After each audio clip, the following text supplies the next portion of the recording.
Hello, we're going to do fingerprint autumn trees today. We're going to use some blue construction paper as our background. We're going to paint our hand with brown tempera paint and use that for our tree.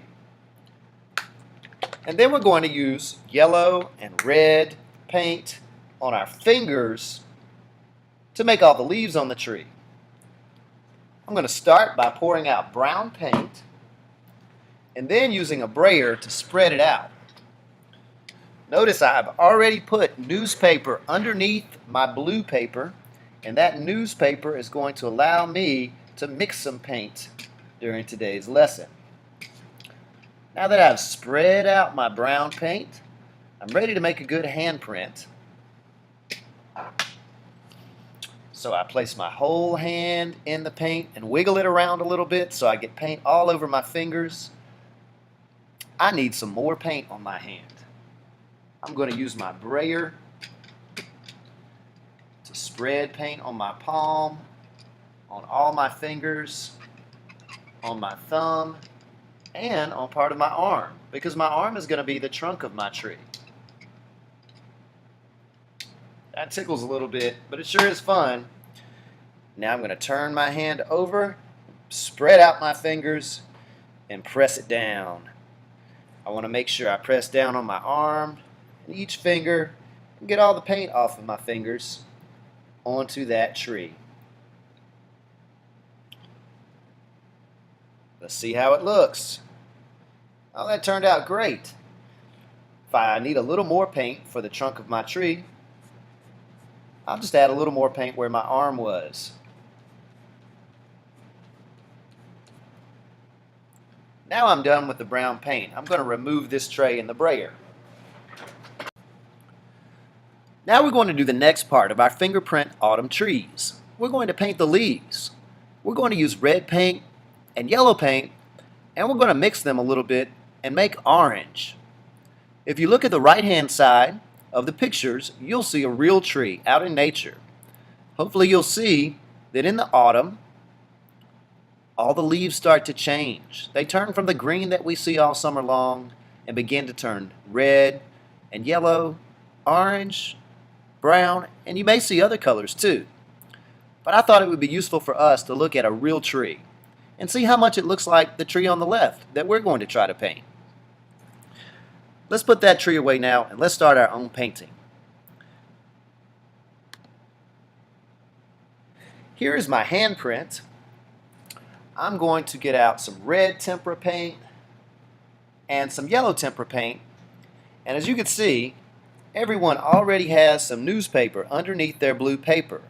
This is where we're going to put a drop of each color, and then we're going to use one finger to do our painting. I know before we used our whole hand, but now we are just using one finger. So each person is going to get some yellow, drop of yellow,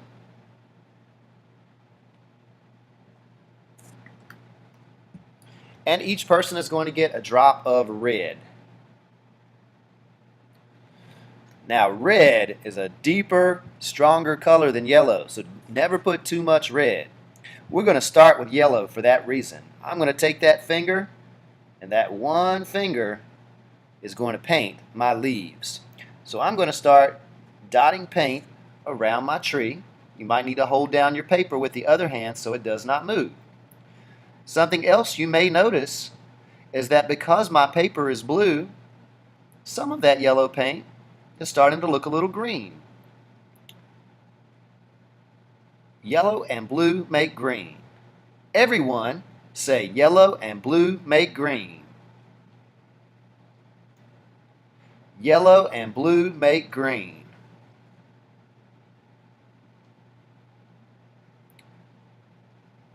So that was a surprise. You didn't even know we were going to make green paint today. But you know, those trees, they have lots of green leaves in the summer. And then in the fall, when it starts to get colder outside and the tree starts to lose its leaves, they turn different colors first. Brown, red, orange, yellow. Notice how I'm doing all that painting with only one finger. None of my other fingers have paint on them. And I'm going to put some down at the bottom because the leaves fall off the tree. They fall down to the ground. So I'm going to put some of this yellow paint down at the bottom. Now I need to save some yellow, so don't use it all up. That's all you get. Now, I'm not even going to wash my finger off. I'm going to go ahead and get a little red on it. Don't dip too much. This will look better if you leave a little space in between some of those leaves. Also, I'm not putting my finger in the big drop of red. I like it better to get the red from the side over here. And as I go, I'm already starting to see some mixing. I'm already starting to see some of that red touching yellow. And when red and yellow mix, they make orange. Everyone say, red and yellow make orange. Red and yellow make orange. And I'll put a little bit of red down here on the ground too, to look like the pile of leaves that's fallen down beneath that tree.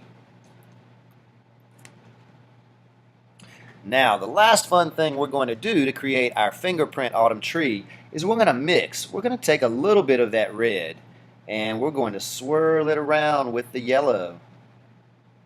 Not too much red.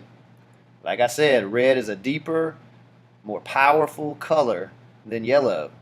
So all I took was a tiny little bit of red, and when I swirl it around on my newspaper, I can see red and yellow make orange.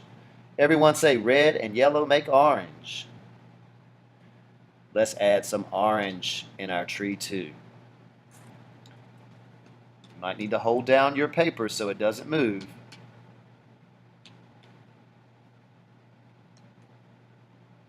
Now I don't need every little space up there covered with a leaf. Some of those leaves have already fallen off of the tree and down to the ground. I'll put a few orange leaves down here on the ground too.